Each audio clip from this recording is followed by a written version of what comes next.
Eu fiquei sozinha ao lado do leito da minha mãe. Nem pai, nem irmãos, nenhuma ligação. Após a morte dela, a enfermeira me entregou a última carta, nomes, uma chave e uma instrução assustadora. Eu estava ao lado da cama da minha mãe e ouvia vozes nas enfermarias vizinhas. Alguém lia um livro em voz alta, alguém chorava baixinho, alguém contava piadas, tentando fazer o moribundo rir. Havia pessoas por toda parte, famílias que se seguravam pelas mãos, que não deixavam seus entes queridos sozinhos com a morte, e eu estava sozinha. A minha mãe estava deitada sob um cobertor branco, com o rosto pálido e os lábios rachados. Os aparelhos emitiam um som baixo, contando os últimos batimentos cardíacos. Eu segurava a mão dela, fria, fina, com hematomas das gotas. Ela já não abria os olhos. Os médicos disseram que era uma questão de horas. Eu olhava para o telefone. Nenhuma chamada, nenhuma mensagem. O meu pai, Grant, não atendia as chamadas desde a noite anterior. O meu irmão, Cole, rejeitou as minhas chamadas 3 vezes e depois desligou o telefone. A minha irmã Tessa leu a minha mensagem ontem de manhã. Vi as 2 marcas de verificação, mas não respondeu. Nem sequer escreveu um falso desculpa, não posso. Apenas silêncio. Eu não compreendia. Éramos família. Sim, não éramos próximos. Sim, depois do divórcio dos nossos pais, há 22 anos, a minha mãe levou-me, e o Cole e a Tessa ficaram com o meu pai. Sim, vivíamos em mundos diferentes.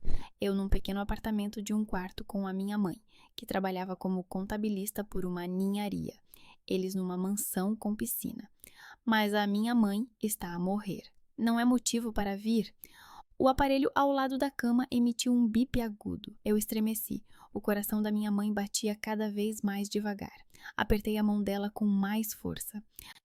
Mãe, sussurrei. Mãe, estou aqui. Não está sozinha. Ela não respondeu.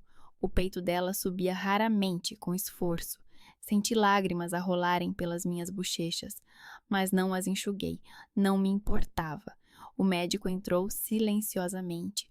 Olhou para o monitor e depois para mim. Não disse nada, apenas colocou a mão no meu ombro. Acenei com a cabeça, compreendia. A minha mãe respirou por mais 5 minutos. Depois, o seu peito parou. O aparelho emitiu um som longo e monótono. O médico aproximou-se, verificou o pulso e olhou para o relógio. São 20h43, disse ele baixinho.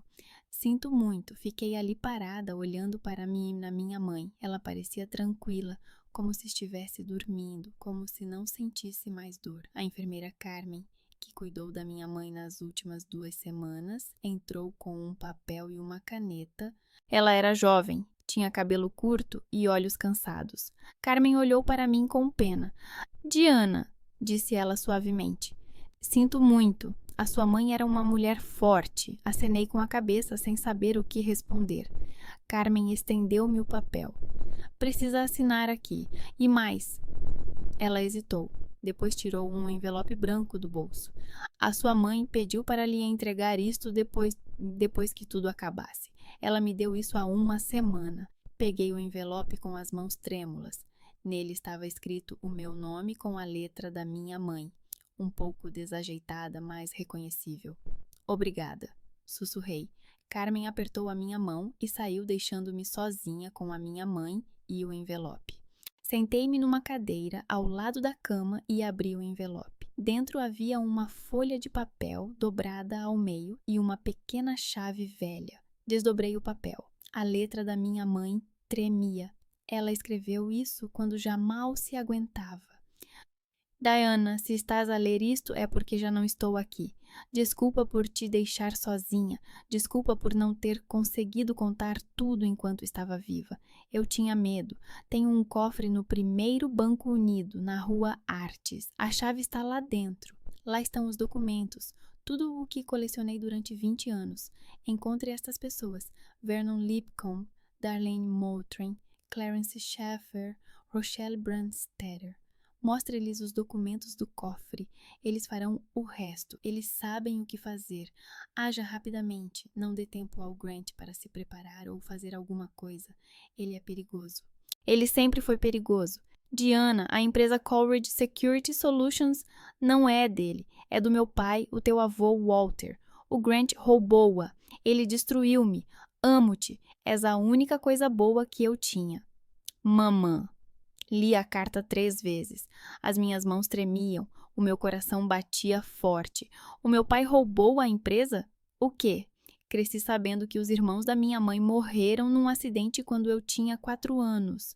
A minha mãe nunca falava muito sobre eles, apenas que eram mais novos do que ela e que ela os amava. Eu não me lembrava deles. E a empresa? Eu sabia que o meu pai era dono da Coleridge Security Solutions. Eles fornecem equipamentos para restaurantes, cafés, hotéis. A empresa é grande, bem-sucedida. O meu pai é rico. Cole é vice-presidente, Tessa é gerente de marketing. Eu sempre pensei que o meu pai tinha construído esse negócio sozinho. Acontece que não.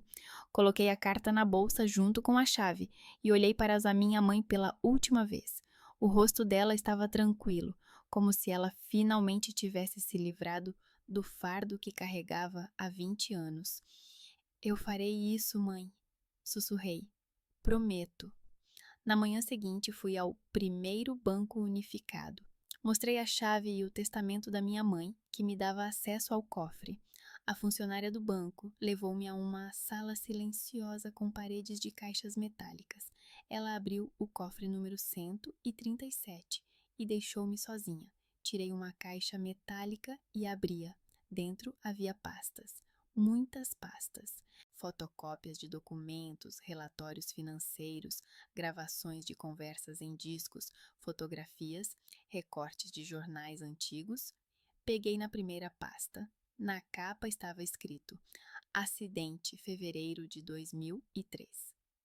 Dentro havia fotocópias do relatório policial sobre o acidente em que os irmãos da minha mãe, Daniel e Marcus Harrington, morreram. Eles estavam a voltar para casa tarde da noite quando o seu carro foi atingido por um caminhão. O motorista do caminhão desapareceu. O caso foi encerrado como um acidente, mas, debaixo do relatório, havia uma folha de papel com as anotações da minha mãe. Ela encontrou uma testemunha que viu o caminhão. A matrícula coincidia parcialmente com a do carro, registrado em nome de uma empresa que colaborava com Grant. A testemunha desapareceu uma semana após o acidente. A minha mãe escreveu: Grant pagou. Eu sei. Não posso provar. Guardei a pasta e peguei a seguinte: falsificação de documentos, março de 2003. Aqui estavam cópias dos documentos sobre a herança do avô Walter. A empresa deveria passar para os 3 filhos, Viva, Daniel e Marcos. Após a morte dos irmãos, a minha mãe era a única herdeira, mas havia um documento assinado pela minha mãe, no qual ela renunciava à sua parte da empresa em favor de Grant por $20.000. Abaixo dele havia uma perícia caligráfica datada de 10 anos atrás. Conclusão: a assinatura era falsa. Senti um frio percorrer o meu corpo. Peguei outra pasta, depois outra e outra.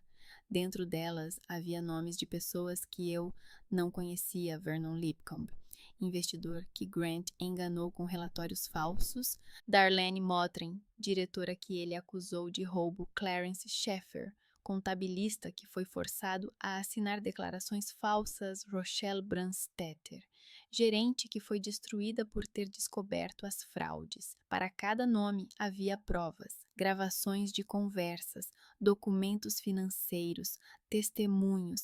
A minha mãe reuniu tudo isso durante 20 anos, pouco a pouco, silenciosamente, pacientemente. Eu estava sentada entre as pastas e não conseguia respirar. O meu pai era um ladrão. Ele destruiu pessoas durante anos e viveu na luxúria, enquanto a minha mãe morria na pobreza. Peguei no telemóvel e olhei para a última mensagem que enviei ao Cole. A minha mãe morreu. O funeral é no sábado. Ele não respondeu. Fechei o cofre e saí do banco, com as pastas debaixo do braço. Eu precisava de encontrar essas pessoas Passei 3 dias a ler as pastas do cofre do banco. Não dormi bem. Adormecia no sofá com os documentos no colo. Acordava à meio da noite com a ideia de mais um pormenor que me tinha escapado. A minha mãe tinha reunido toda uma enciclopédia de crimes. Cada pasta era uma história separada de uma vida destruída. O funeral da minha mãe foi no sábado. 15 pessoas compareceram. Vizinhos, colegas de trabalho, alguns parentes distantes. O meu pai não compareceu.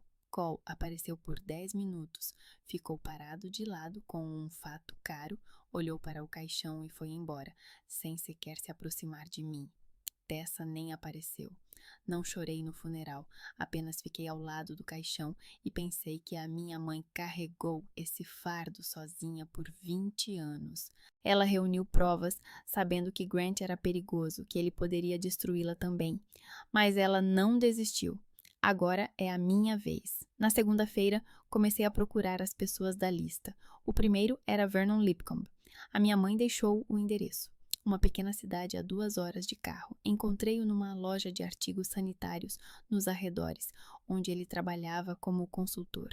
Vernon era um homem alto, de 68 anos, com cabelos grisalhos e rosto enrugado.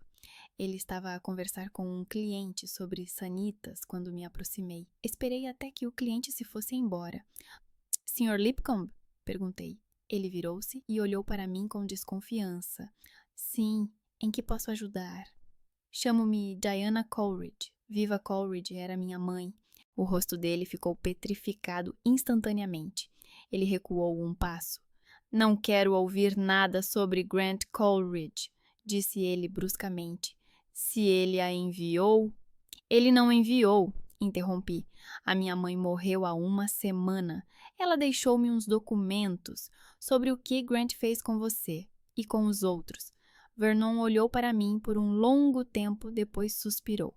Vamos para o quintal, disse ele. Aqui não é lugar para isso. Saímos pela porta dos fundos para um pequeno pátio onde havia paletes com tubos. Vernon sentou-se em uma caixa e enxugou o rosto com a mão. A Viva está morta? Perguntou ele baixinho. Câncer, respondi. Ela lutou durante 1 ano. Ele acenou com a cabeça. Ela era uma boa pessoa. Não merecia o que o Grant lhe fez. Tirei a pasta da bolsa e entreguei-lhe.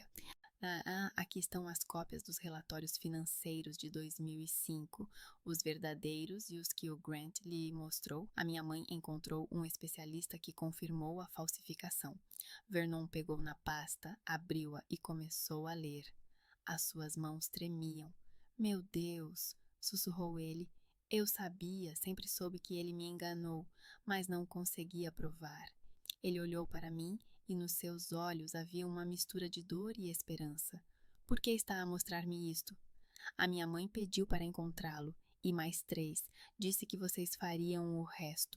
Não entendo muito bem o que ela quis dizer, mas quero que o Grant responda por tudo.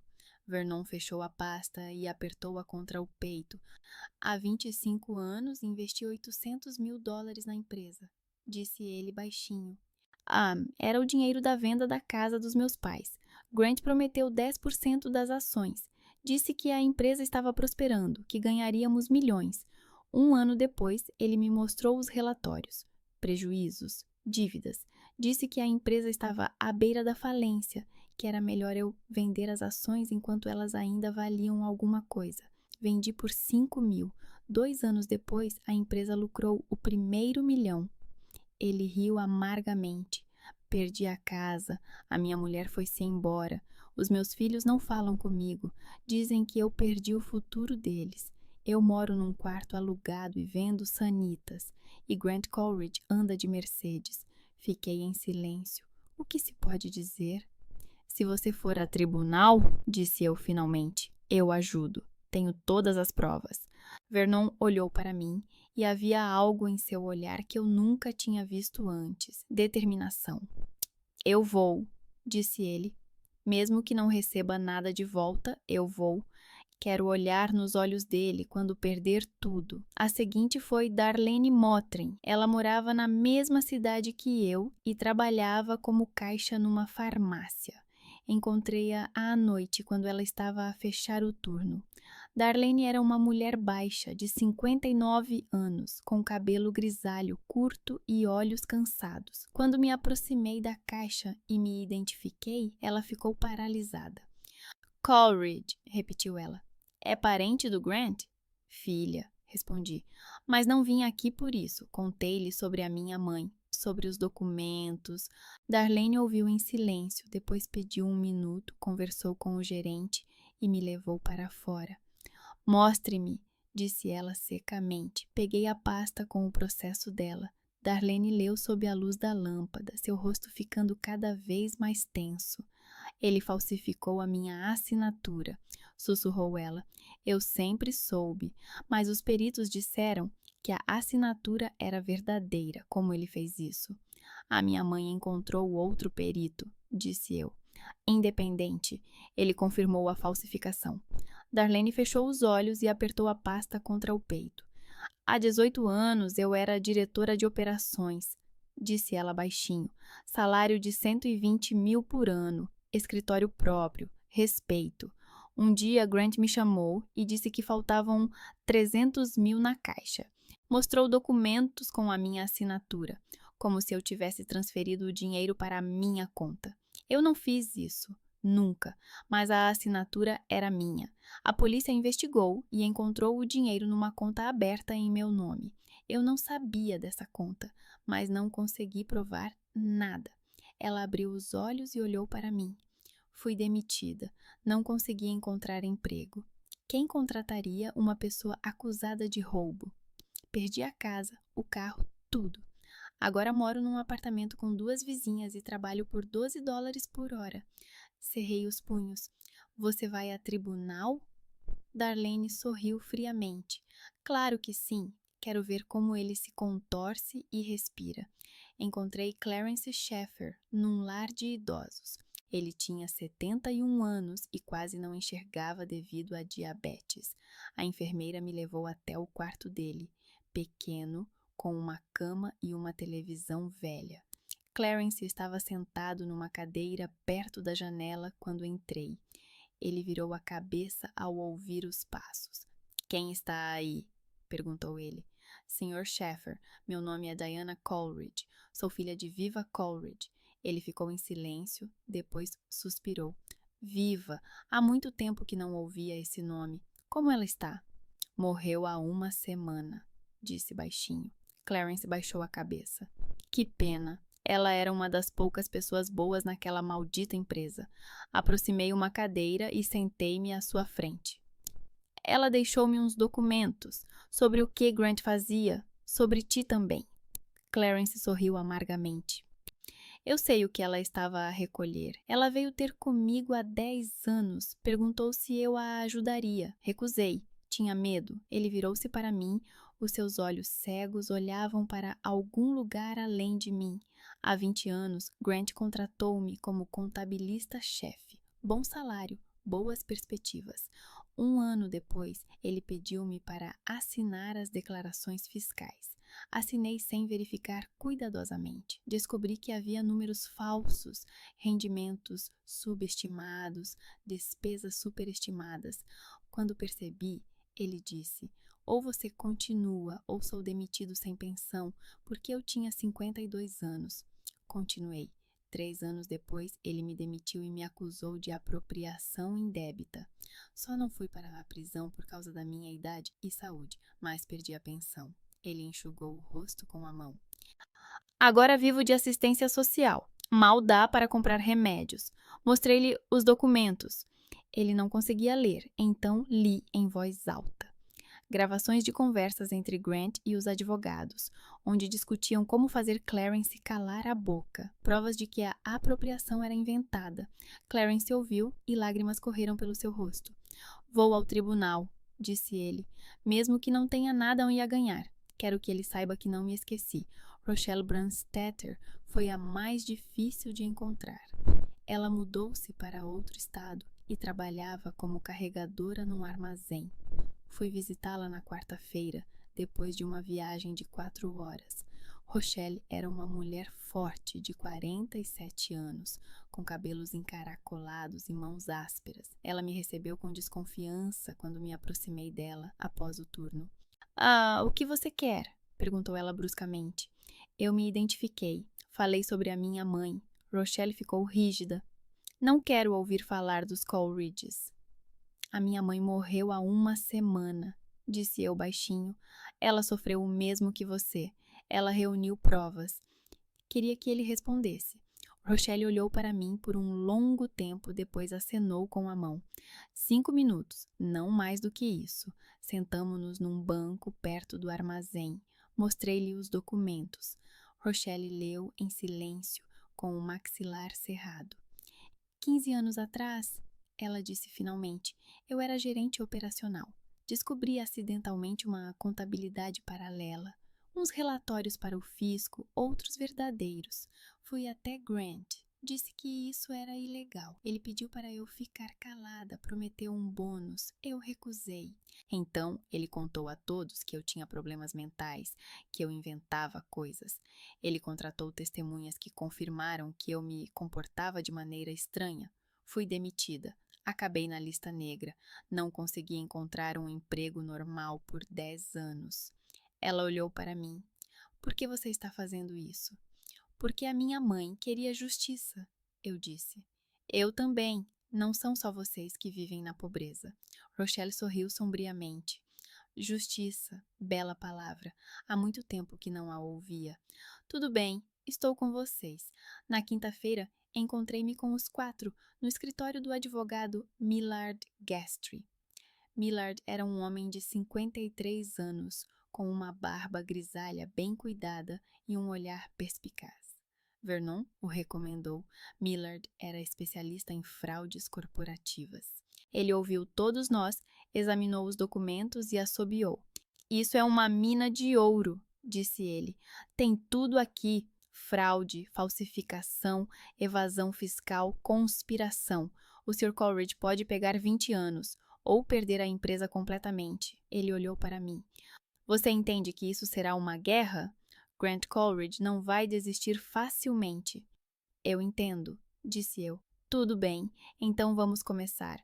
Preparemos a ação judicial imediatamente, sem avisos. Vamos atacar de forma que ele não tenha tempo de reagir. Trabalhamos 6 dias. Millard preparou os documentos, eu ajudei, Vernon, Darlene, Clarence e Rochelle prestaram depoimentos. Na segunda-feira, a ação estava pronta. Fui ao escritório de Grant, um grande edifício de vidro no centro da cidade, com o logótipo Coleridge Security Solutions na fachada. Nunca tinha estado aqui. O meu pai nunca me convidou. A secretária na recepção olhou para mim com surpresa. Tem marcação? Não, mas ele é meu pai. Diga que a Diana está aqui. Ela ligou, disse alguma coisa e depois acenou para mim. 4º andar, gabinete 401. Subi de elevador. O coração batia forte. Apertava a pasta com a ação judicial com tanta força que os dedos doíam. O meu pai estava sentado atrás de uma mesa enorme quando entrei. Cole estava ao lado dele. Eles estavam a discutir algo. Ambos se viraram. Diana, disse o meu pai friamente.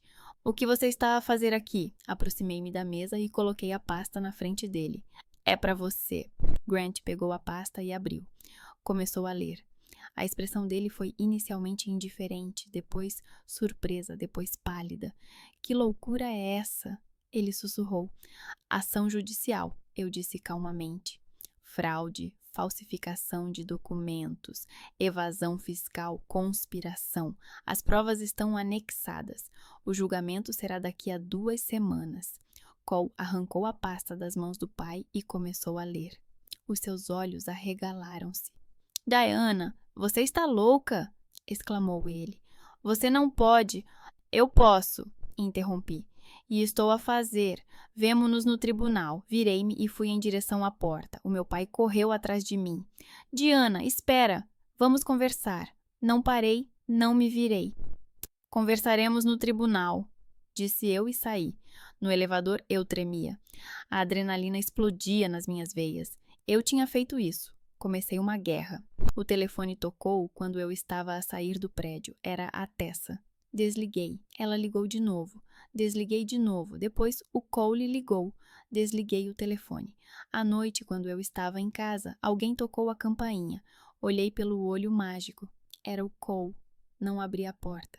Ele bateu por mais 10 minutos, depois foi embora. Na manhã seguinte, o telefone explodiu com mensagens. Tessa escreveu: Diana, por favor, pare. Você vai nos destruir. Cole: você não entende o que está fazendo. Esta é a empresa da nossa família. Meu pai, vamos nos encontrar. Vamos conversar como adultos. É um mal-entendido. Bloqueei todos os números deles. Millard ligou à noite. Diana, os advogados do Grant entraram em contato comigo. Estão a oferecer um acordo. Ele está disposto a pagar uma indemnização às vítimas, se retirares a queixa. Ah, não, respondi. Eles estão a oferecer muito dinheiro. Não estou interessada. Quero que ele responda. De verdade. Millard ficou em silêncio. Tudo bem. Então prepare-se para a guerra, porque agora ele vai fazer de tudo. Ele não sabia o quanto estava certo. O julgamento começou 2 semanas depois que entreguei a ação ao meu pai. A primeira audiência foi breve. Leram as acusações. O meu pai declarou que não se declarava culpado. Os seus advogados tentaram rejeitar o caso por falta de provas. Não conseguiram. A juíza Clermont, uma mulher severa de 60 anos, olhou para as pilhas de documentos apresentados por Millard e marcou a próxima audiência para uma semana depois. Eu estava sentada no tribunal e olhava para o meu pai. Ele estava com um fato caro, o cabelo penteado na perfeição, confiante e frio. Cole estava sentado ao lado dele, Tessa, na segunda fila. Eles não olhavam para mim, como se eu não existisse. A segunda audiência foi mais difícil. Vernon prestou depoimento. Contou como Grant lhe mostrou relatórios falsos, como o convenceu a vender as ações por uma ninharia. Os advogados do meu pai tentaram desacreditá-lo, dizendo que ele era apenas um empresário fracassado à procura de culpados. Mas Millard mostrou os relatórios financeiros verdadeiros e a perícia da falsificação. Vernon se manteve firme, não desistiu. Darlene testemunhou no dia seguinte. Ela contou sobre as acusações de roubo, sobre a assinatura falsificada, sobre a conta aberta em seu nome, da qual ela não sabia. Os advogados do pai diziam que ela era apenas uma ladra habilidosa. Millard apresentou uma perícia caligráfica. A assinatura era falsa. Apresentou documentos bancários. A conta foi aberta por meio de uma pessoa fictícia, registrada no endereço que pertence à empresa de Grant. O pai começou a ficar nervoso. Eu vi. Ele cerrava os punhos debaixo da mesa. Sua mandíbula ficava tensa. Cole parecia confuso. Tessa chorava no corredor após a audiência. Após a terceira audiência, quando Clarence testemunhou e falou sobre as declarações falsas, eu percebi que o caso não estava indo a favor do meu pai. Mesmo os seus advogados caros não conseguiam contestar a montanha de provas. Naquela noite, voltei para casa tarde. A audiência se prolongou, depois me encontrei com Millard para discutir os próximos passos. Já eram quase 9 horas quando cheguei em casa. Estacionei na rua como sempre. Saí do carro, peguei a bolsa no banco de trás, tranquei a porta e então ouvi passos atrás de mim. Virei-me. 2 homens com máscaras pretas saíram correndo de trás dos arbustos. Um deles tinha uma faca, o outro uma pistola. A carteira! Rápido! Gritou o que tinha a faca. Trabalhei como operadora de emergência durante 8 anos. Fomos treinados para reagir a crises, manter a calma, agir rapidamente, não entrar em pânico. Ouvi centenas de vozes de pessoas em perigo. Aprendi a distinguir uma ameaça real de uma falsa. Esta era uma ameaça real. Eles seguravam as armas com insegurança. As vozes tremiam. Não eram ladrões experientes. Fiz o que eles não esperavam. Atirou a bolsa na cara do que estava com a pistola. Ele estremeceu. Levantou a mão para se proteger.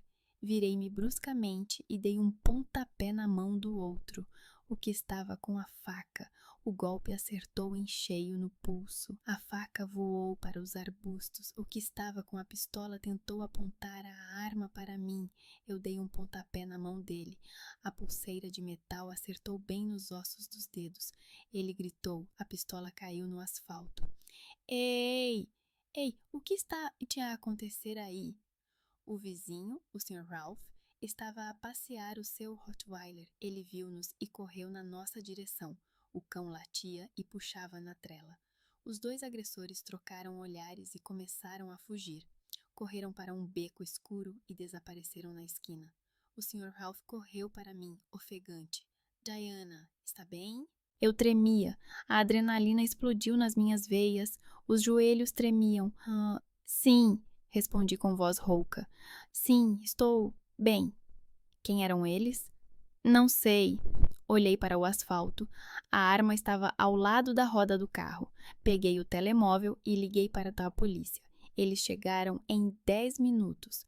2 agentes, um jovem e uma mulher de cerca de 40 anos. Eles me interrogaram ao Sr. Ralph e levaram a pistola num saco plástico. Tem a certeza de que não pegou em nada? Perguntou a agente. Não tiveram tempo, respondi. O Sr. Ralph assustou-os. Ela anotou e acenou com a cabeça. Vamos patrulhar a área. Se lembrar de mais alguma coisa, ligue. Eles foram embora.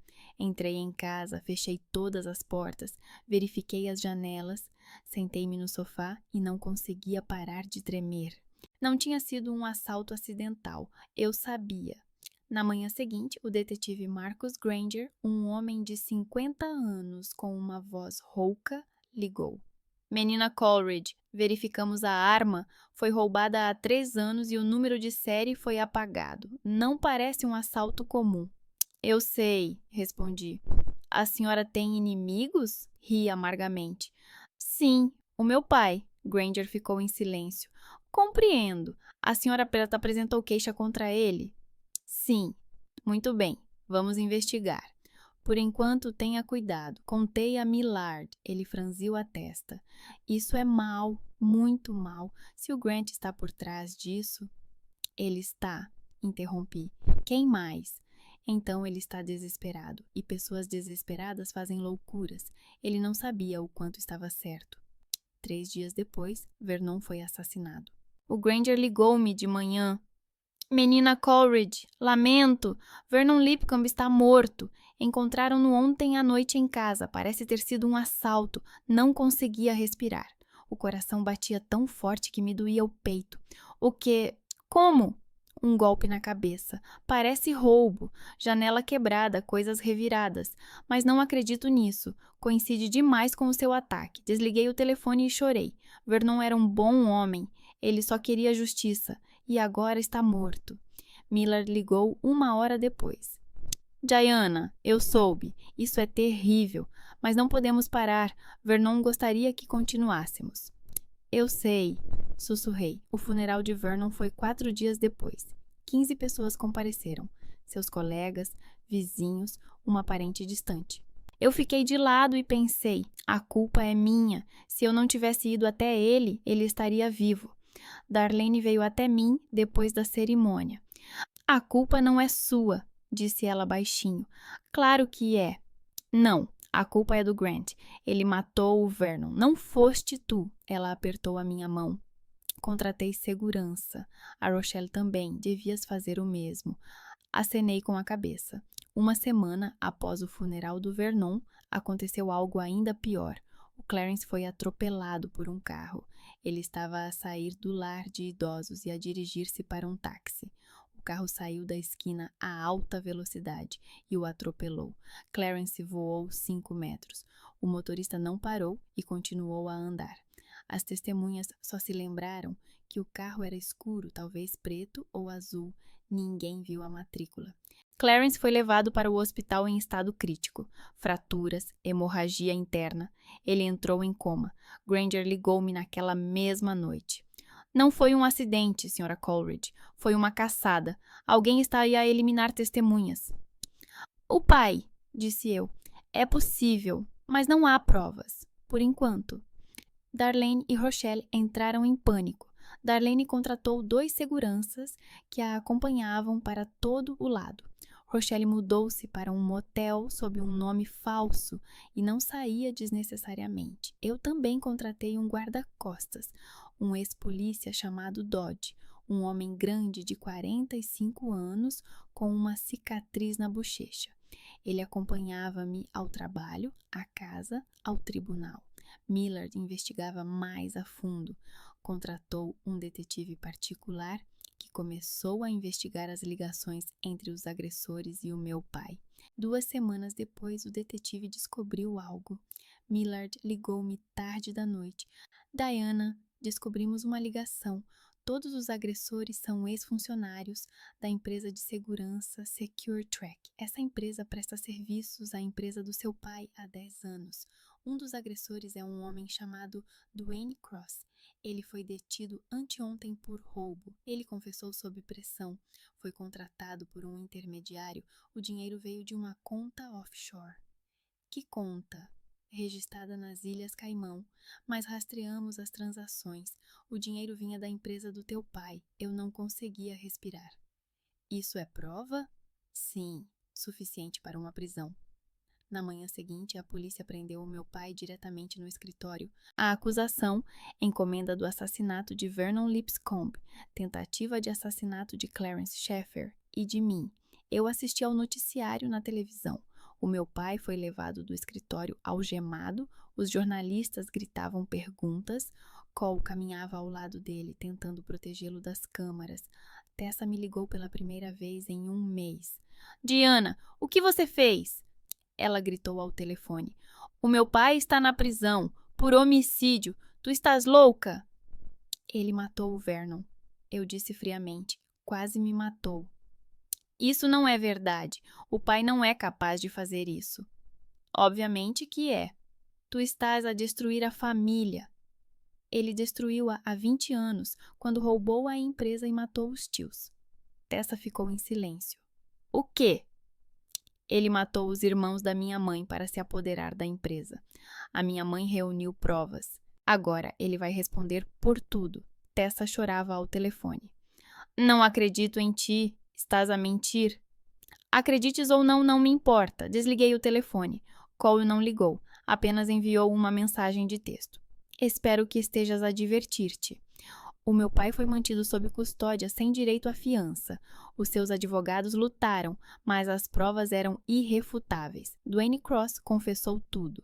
O meu pai contratou-o através de um intermediário, prometendo-lhe $50.000 para resolver os problemas.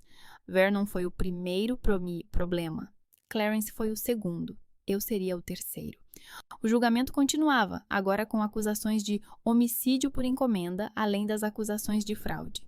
Millard disse que meu pai poderia pegar 25 anos. Eu deveria estar feliz, mas só sentia um vazio.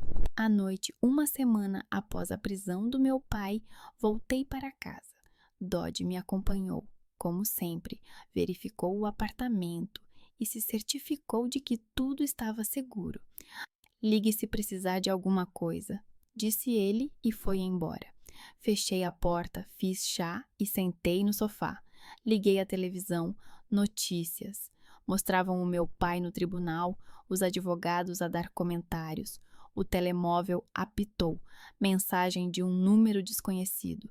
Retire a queixa ou da próxima vez não terá sorte. Olhei para o ecrã do telemóvel e senti um frio a percorrer o meu corpo. O meu pai estava na prisão, mas alguém continuava o jogo. Quem? Os advogados do meu pai lutaram como loucos. Eles entraram com um pedido de fiança, alegando que Grant não representava uma ameaça à sociedade, que ele era um empresário respeitável com boa reputação, que as acusações eram infundadas. A juíza Clermont rejeitou o pedido sem hesitar. O Sr. Coleridge é acusado de encomendar um assassinato, disse ela friamente. Um testemunho está morto. outro em coma, o terceiro mal sobreviveu. Ele permanecerá sob custódia até o julgamento. Eu estava sentada no tribunal e vi o meu pai a ser levado de volta algemado. Ele virou-se para mim por um instante. Os seus olhos estavam cheios de ódio, ódio puro e frio. Millard continuou a investigar. Contratou outro detetive especializado em rastros digitais e uma semana depois, o detetive encontrou ouro. Diana, disse Millard quando nos encontramos no seu escritório. Encontramos gravações de conversas telefônicas. Ele colocou um pendrive sobre a mesa. O intermediário que contratou os executores guardava cópias de todas as conversas, um seguro, caso algo desse errado. Quando foi detido por outro caso, entregou tudo à polícia, na esperança de conseguir um acordo. E o pai está lá? Sim. 6 conversas nos últimos 2 meses. Eles falavam com cautela, mas um especialista em criptolinguística decifrou as mensagens. Resolver o problema significa matar. Fechar o assunto significa atentado. Ele usava nomes como palavras-código, mas comparamos as datas das conversas com os acontecimentos. Tudo bate. Ele ligou o portátil e abriu o ficheiro de áudio. Eu ouvi a voz do meu pai, um pouco distorcida devido à má qualidade da gravação, mas reconhecível. O primeiro problema deve ser resolvido rapidamente, de forma limpa, sem chamar atenção. A voz do intermediário. Entendido? Quando? Esta semana. Faça com que pareça natural. Data da gravação. Um dia antes do assassinato de Vernon. A conversa seguinte. A segunda questão tem de ser resolvida, mas não definitivamente, apenas para que não possa falar. Entendido? Um acidente? Sim, rápido. Data. 2 dias antes de Clarence ser atropelado por um carro. Senti náuseas. A perícia confirmou que era a voz dele? Sim, 3 peritos independentes. Todos confirmaram. Recostei-me na cadeira. É tudo? Não. Ainda há documentos financeiros. Rastreamos todas as transações da conta offshore. O dinheiro era transferido regularmente para essa conta pela empresa do seu pai. Pequenas quantias, para não chamar a atenção. No total, em 10 anos, cerca de $500 mil. Parte era para serviços de segurança, parte para subornos, parte para pagar os executores. Millard olhou para mim. O seu pai não é apenas um vigarista. Ele é um criminoso de alto nível. Ele fez isso durante anos. Sistematicamente, fiquei em silêncio. Não sabia o que dizer. O julgamento foi retomado 2 semanas depois. As acusações de fraude, falsificação de documentos e evasão fiscal juntaram-se novas acusações. Encomenda do assassinato de Vernon Lipcomb, tentativa de assassinato de Clarence Sheffer e de mim. A procuradora, uma mulher de 50 anos, chamada Genevieve Corlett, com uma voz aguda e um olhar penetrante, apresentou as provas, gravações de conversas, perícia de voz, documentos financeiros, depoimento de Dwayne Cross, que confessou tudo. Os advogados do meu pai tentaram contestar tudo. Disseram que as gravações eram falsas, que a perícia era tendenciosa, que Dwayne Cross estava a mentir na esperança de obter uma sentença mais branda. Mas quando Genevieve ligou a gravação da conversa no tribunal e todos ouviram a voz de Grant a dizer: o primeiro problema deve ser resolvido rapidamente, limpo. Os advogados desistiram. O pai estava sentado à mesa dos réus com uma expressão impassível. Ele não olhou para mim, não olhou para ninguém. Cole estava sentado na sala, pálido e trêmulo. Tessa chorava num lenço. Darlene prestava depoimento, contava como ficou com medo após a morte de Vernon, como contratou segurança, como não dormia à noite. Rochelle também testemunhou. Ela quase não saiu do motel por 2 semanas, com medo de cada ruído. Fui a última a depor. Contei sobre o ataque perto de casa, sobre a arma, sobre como tive sorte de ter um vizinho por perto. Contei sobre a ameaça anônima após a prisão do meu pai. A promotora perguntou: Menina Coleridge, por que acha que o seu pai tomou medidas tão extremas? Olhei para o meu pai. Porque ele é um criminoso. Ele matou os meus tios há 20 anos para se apoderar da empresa. Ele destruiu pessoas durante anos para esconder os seus crimes. Ele não podia parar, porque então tudo desmoronaria. O advogado do meu pai contestou. Isso é especulação. Não há provas. Millard levantou-se. Meritíssimo, nós temos provas. Ele apresentou ao tribunal uma pasta com os materiais do caso do acidente dos meus tios, o relatório policial, o depoimento de uma testemunha que viu um caminhão com matrículas que coincidiam parcialmente com as do carro registrado em nome de uma empresa ligada a Grant, o desaparecimento dessa testemunha uma semana depois. A juíza Claremont estudou os documentos durante muito tempo. Depois olhou para o meu pai. Sr. Coleridge, estas acusações são muito graves. Tem algo a dizer? O meu pai levantou-se, olhou para mim friamente. A minha filha é louca, disse ele calmamente. Ela inventou essa história porque tem inveja de mim. Sempre teve inveja. Eu construí um negócio de sucesso e ela vive num apartamento de um quarto por uma ninharia. Ela quer me destruir. Eu ri. Não consegui me conter. Você matou Vernon, disse em voz alta. Quase matou Clarence. Quase me matou. E você diz que eu tenho inveja de você? Chega. A juíza Claremont bateu o martelo. Sr. Coleridge, sente-se. O julgamento durou mais uma semana, testemunhos, provas, perícias. Os advogados do meu pai tentaram contestar tudo, mas perderam. À noite, após mais uma audiência, bateram à minha porta. Olhei pelo olho mágico, era o Cole e a Tessa. Eu não queria vê-los. Mas mesmo assim, abri a porta. O Cole estava com uma aparência péssima. Barba por fazer, camisa amarrotada, olheiras. Tessa chorava, a maquilhagem borrada. O que vocês querem? Perguntei friamente. Conversar, disse Cole baixinho. Por favor. Eu recuei e deixei-os entrar. Ficamos no corredor. Ninguém se sentou. Diana, começou Cole, nós não sabíamos, juro, não sabíamos que o pai... que ele era capaz disso. O que é que vocês não sabiam? Perguntei. Que ele matou os tios? Que ele roubou a empresa? Que ele destruiu pessoas durante anos? O quê? Tessa chorou mais alto. Não sabíamos dos assassinatos, exclamou ela. Pensávamos que ele era apenas um empresário duro. Isso acontece nos negócios. Assassinatos também acontecem nos negócios, Tessa, disse eu bruscamente. Cole passou a mão pelo rosto. Sabíamos que ele nem sempre era honesto. Sabíamos que a empresa pertencia ao avô. Mas o pai dizia que a mãe lhe tinha cedido a sua parte após o divórcio. Acreditávamos nele.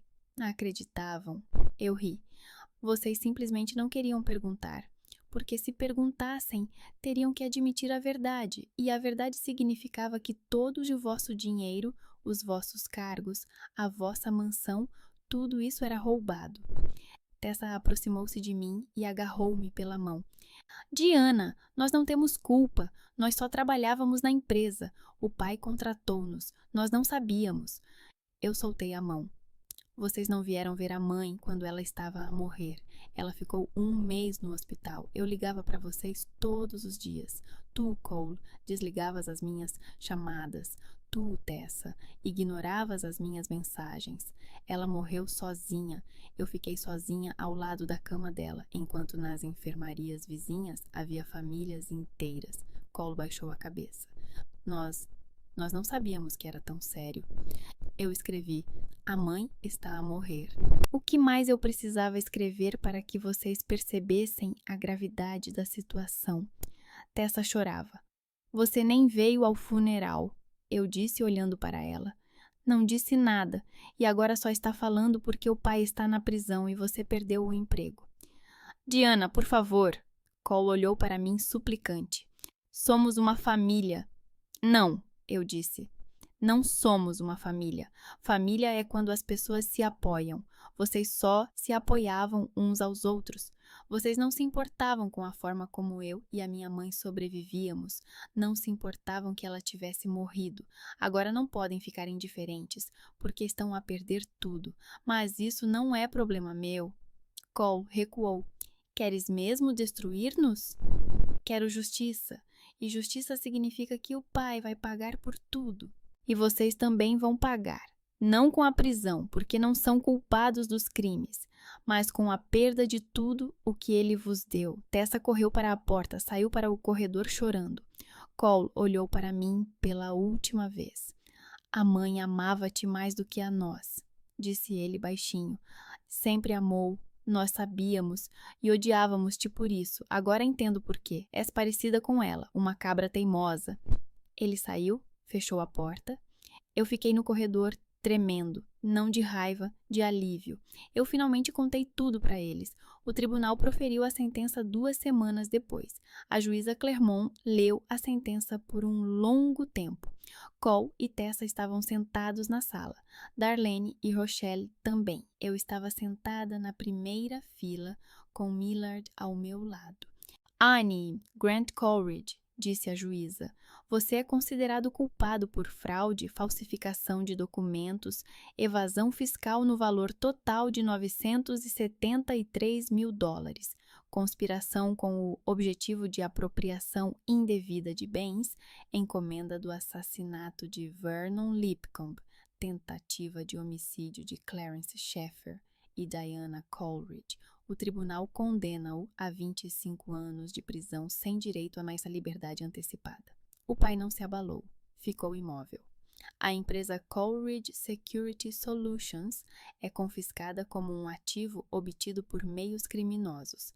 Ela deve ser vendida em leilão. O produto da venda será distribuído da seguinte forma: 50% às pessoas afetadas como compensação, 50%. Aos herdeiros do proprietário legal, Vivi Coleridge. Diana Coleridge, como única herdeira, tem o direito de comprar a empresa pelo preço de mercado ou receber uma compensação. Ela olhou para Cole e Tessa. Cole e Tessa Coleridge não foram considerados culpados pelos crimes. Eles têm direito à parte dos fundos como ex-funcionários da empresa, de acordo com a legislação trabalhista. No entanto, os seus cargos foram extintos e os seus contratos rescindidos. Cole cobriu o rosto com as mãos. Tessa chorava. A juíza bateu o martelo. A sessão está encerrada. O meu pai foi levado algemado. Ele virou-se para mim por um instante. O seu olhar estava vazio, como se já estivesse morto por dentro. Saí da sala do tribunal. Na rua era primavera. O sol brilhava intensamente. Os jornalistas correram para mim com câmaras e microfones. Menina Coleridge, como se sente? Está satisfeita com a sentença? O que vai fazer com a empresa? Não respondi. Fui para o carro. Diana! Virei-me. Cole corria na minha direção com o rosto vermelho e os olhos enlouquecidos. Está satisfeita? Gritava ele. Você destruiu toda essa família. O pai está na prisão por 25 anos. Perdemos tudo. Está satisfeita? Olhei para ele calmamente. Sim, disse eu. Estou satisfeita. Cole ficou paralisado. Entrei no carro e fui para casa. Dodge me acompanhou como sempre. À noite sentei-me no sofá e olhei para a foto da minha mãe. Ela sorria para a câmara, jovem, feliz, antes de todo aquele horror. Nós vencemos, mãe, sussurrei. Estás a ouvir? Nós vencemos. O telefone tocou. Millard. Diana, parabéns. Tudo acabou. Sim, eu disse. O que você vai fazer com a empresa? Fiquei em silêncio, pensando. Vou vender. Não quero nada que pertencia a ele. Entendo. Então vou preparar os documentos. A indenização será alta. Vários milhões. Tudo bem. Diana, está bem? Não sabia o que responder. Se estava bem, o meu pai estava na prisão. Vernon estava morto. Clarence estava em coma. Cole e Tessa odiavam-me. Eu estava sozinha, mas a justiça tinha vencido. Sim, respondi finalmente, e estou bem. Desliguei o telefone e olhei pela janela. Estava a chover na rua. As pessoas corriam com os guarda-chuvas. A vida continuava, e eu finalmente conseguia respirar. O ano passou lentamente. Às vezes parecia que o tempo tinha parado ali, no tribunal, quando a juíza proferiu a sentença. Às vezes parecia que ele passava rápido demais, sem me dar tempo de compreender tudo o que tinha acontecido. Não comprei a empresa. Millard organizou um leilão. Duas empresas concorrentes disputavam a Coleridge Security Solutions. No final, ela foi comprada pela corporação Eastern Supply por 80 milhões e 300 mil dólares. O valor me impressionou. Eu não tinha percebido o quanto a empresa havia crescido ao longo dos anos. O dinheiro foi dividido de acordo com a decisão do tribunal. Metade foi para as vítimas e metade para mim, como herdeira da minha mãe. Dei 10 milhões à família de Vernon. A sua prima distante, uma mulher de 40 anos, chamada Esther, veio pessoalmente agradecer-me. Ela chorou, abraçou-me e disse que o tio Vernon ficaria orgulhoso. Clarence sobreviveu, mas ficou inválido. Ele não conseguia andar. A coluna estava danificada, as pernas paralisadas. Transferi 10 milhões para a conta dele. Isso foi suficiente para pagar um bom centro de reabilitação e um apartamento com cuidados. Ele enviou-me um cartão postal 2 meses depois, curto, escrito com a mão trêmula. Obrigado, você salvou o que restava da minha vida. Darlene recebeu 10 milhões. Ela deixou o emprego na farmácia, mudou-se para outra cidade e abriu uma pequena loja de artigos para o lar. Rochelle, 10 milhões. Ela encontrou um emprego normal na sua área, comprou uma casa, escreveu-me uma longa carta a agradecer e a dizer que, pela primeira vez em 20 anos, dormia tranquilamente. O resto do dinheiro, cerca de 40 milhões, ficou para mim. Destes, 300 mil foram atribuídos por decisão judicial a Cole e Tessa, como antigos funcionários da empresa, de acordo com a legislação laboral. Não era o que eles esperavam. Eles queriam milhões, queriam recuperar as suas vidas. Mas o tribunal foi categórico. Eles não eram vítimas nem herdeiros, apenas ex-funcionários. Cole ligou-me uma vez depois de receber o dinheiro. Eu atendi, embora não quisesse. 300 mil, disse ele friamente. É tudo o que valemos para ti? Foi tudo o que o tribunal determinou, respondi. Não fui eu que decidi. Tu podias ter dado mais, dos 40 milhões. Podia, mas não quis. Ele ficou em silêncio. Ah, tu destruíste-nos, Diana. Espero que durmas tranquila. Mais tranquila do que antes, disse eu e desliguei o telefone. A Tessa nem sequer ligou, apenas enviou uma mensagem curta. Odeio-te. Não respondi. Demiti-me do meu emprego de despachante 3 meses após o julgamento. Não conseguia mais ouvir as vozes das pessoas em crise. Cada chamada me lembrava daquela noite em que fui atacada. Eu ouvia gritos, súplicas, pânico, e algo dentro de mim se contraía tanto que eu não conseguia respirar. A psicoterapeuta disse que era transtorno de estresse pós-traumático. Ela sugeriu medicamentos e terapia. Eu concordei com a terapia, mas recusei os medicamentos. Eu não sabia o que queria fazer. Trabalhei como operadora durante anos porque precisava de dinheiro. Agora eu tinha dinheiro, mas não tinha um objetivo. Fiquei em casa durante semanas, olhando pela janela, tentando entender o que fazer a seguir. Certa manhã, passei por um pequeno café na esquina de uma rua tranquila. Estava fechado com um anúncio na porta. Aluga-se. Parei e olhei pela janela. O interior estava vazio, algumas mesas, um balcão velho, pó no chão. Imaginei como poderia ficar. Limpo, aconchegante, com cadeiras macias e cheiro de café. Um lugar onde as pessoas iriam não por necessidade, mas por vontade. Silencioso, tranquilo. Liguei para o proprietário no mesmo dia. Abri o café 4 meses depois. Dei-lhe um nome simples. Svitanok. Amanhecer. Um espaço pequeno, 12 mesas, um balcão com uma máquina de café. Contratei 2 funcionários, uma jovem chamada Laila, que sabia fazer bolos maravilhosos, e um rapaz chamado Toby, que fazia o melhor café da cidade que eu já tinha provado. A inauguração foi discreta, sem publicidade, sem alarde. Simplesmente abri as portas numa manhã e esperei. O primeiro cliente entrou às 8. Um homem de uns 50 anos pediu um café americano e um croissant, sentou-se num canto com o seu portátil. Até ao almoço entraram 8 pessoas. Até ao fim da tarde, 23. Eu estava atrás do balcão, a fazer café, a sorrir, a conversar. Senti-me viva pela primeira vez em 1 ano. Darlene entrou 1 semana depois da inauguração. Não havia há alguns meses. Ela se mudou para outra cidade, mas vinha às vezes a negócios. Ela entrou, olhou em volta, sorriu. Ah, belo lugar, disse ela. Aconchegante. Obrigada, respondi. O que deseja?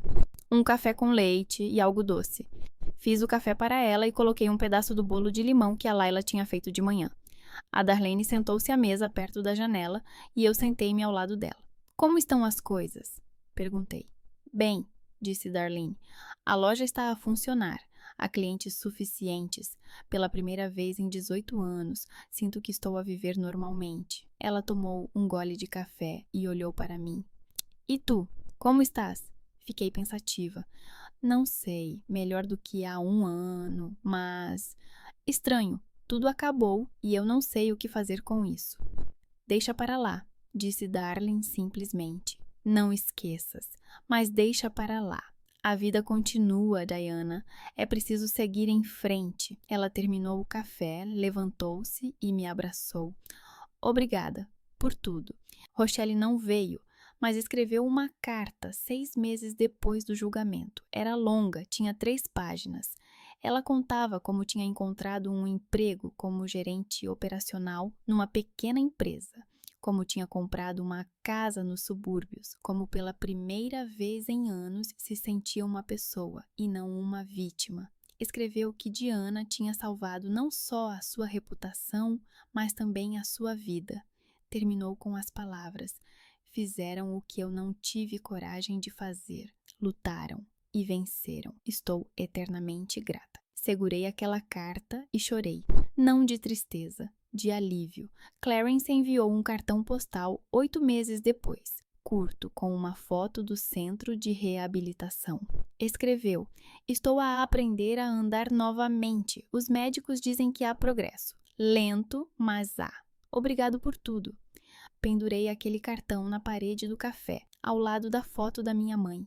A família de Vernon, Esther e o seu filho, um rapaz de 20 e poucos anos, chamado Jacó, vieram 1 ano depois do julgamento. Entraram no café, Esther me abraçou, Jacó ficou afastado, mas sorria. Nós nos mudamos, disse Esther.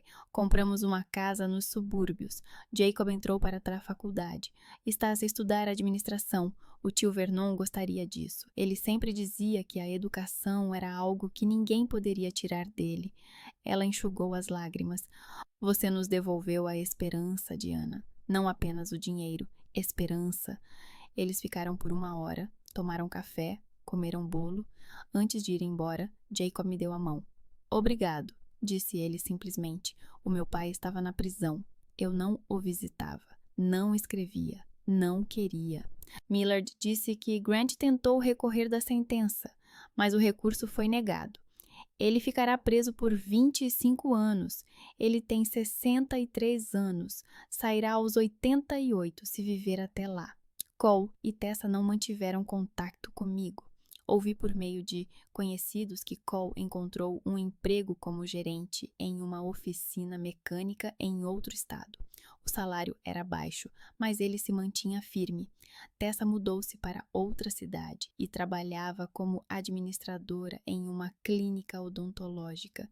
Eles não se comunicavam mais. A família se desintegrou completamente. Não sentia pena nem culpa. Eles faziam parte do meu passado. Agora, o passado tinha acabado. O café funcionava bem.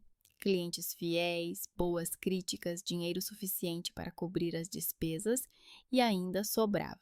Eu não queria expandir, não queria construir um império, só queria ter um lugar onde pudesse ficar em paz. Uma noite, 1 ano e 3 meses após o julgamento, eu estava sentada no café após o fechamento. Laila e Toby foram para casa. Eu fiquei sozinha. Lá fora chovia, uma chuva tranquila de primavera. As pessoas corriam com guarda-chuvas, os carros circulavam lentamente, a água escorria pelas calçadas. Olhei para a foto da minha mãe na parede. Ela sorria, jovem, feliz, antes que a vida a destruísse. Tu venceste, mãe, sussurrei. A justiça demorou, mas chegou. Senti uma estranha tranquilidade. Não felicidade. Felicidade seria um exagero. Mas tranquilidade. Não me sentia mais uma estranha. Não sentia o vazio que me acompanhava há tantos anos. Construí uma nova vida, não baseada em vingança, mas em justiça. O meu pai está na prisão pelos seus crimes. Vernon está morto, mas a sua família recebeu uma compensação e a oportunidade de seguir em frente. Clarence é inválido, mas tem uma vida digna e esperança. Darlene e Rochelle recuperaram a sua reputação e recomeçaram. Cole e Tessa receberam o que lhes era devido por lei e seguiram o seu caminho.